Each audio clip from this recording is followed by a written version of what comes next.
We've been making a lot of music since COVID, of course.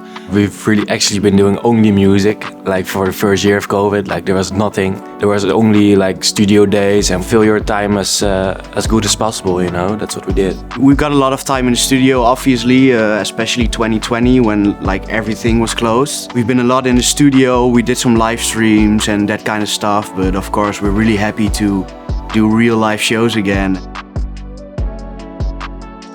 I started making music when I was 12, same for Nigel actually. We met online on YouTube, kept in contact and we made a track together. Like that first track together, it got picked up by another DJs in the scene. We were 14 or 15 back then, so yeah, that was really cool for us to see. We just decided to make music together and the combination was really good. It got picked up by Deepak.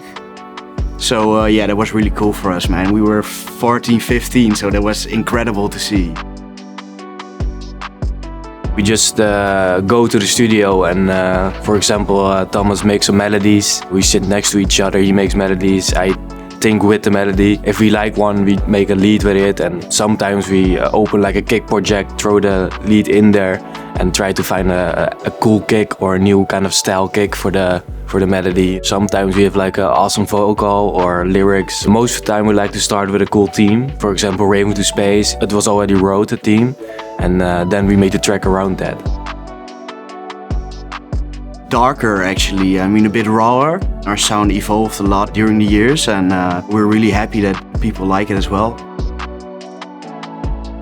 With kicks you have like a lot of options to make a kick, because in hardstyles it's just a distorted bass with a hard punch, for example, and you can actually make it out of everything. If you want to do something crazy, you can pick a snare and distort it, equalize it, do your basic kick things on that snare, and maybe you will get something really weird.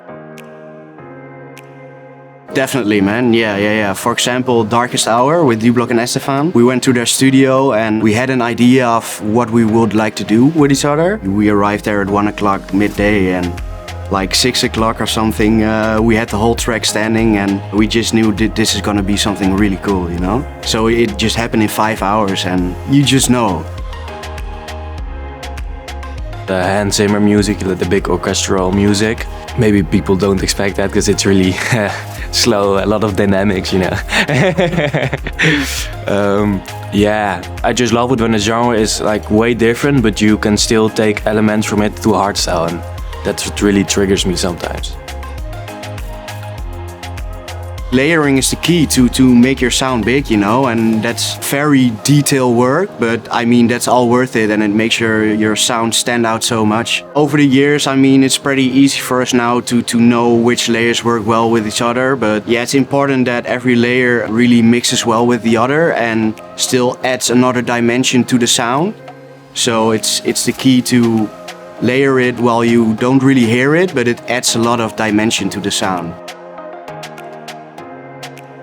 We've been in the studio a lot since COVID and we've made a lot of new music, especially for Climax this year. Like, unfortunately it got postponed, but we did a live stream and we premiered some new music there. We've got a new show coming up. First time we'll be at Reverse, the Renaissance of Rave live show. So that's gonna be our new thing for 2022. I can't tell you a lot about the theme for now, but it's gonna be something new.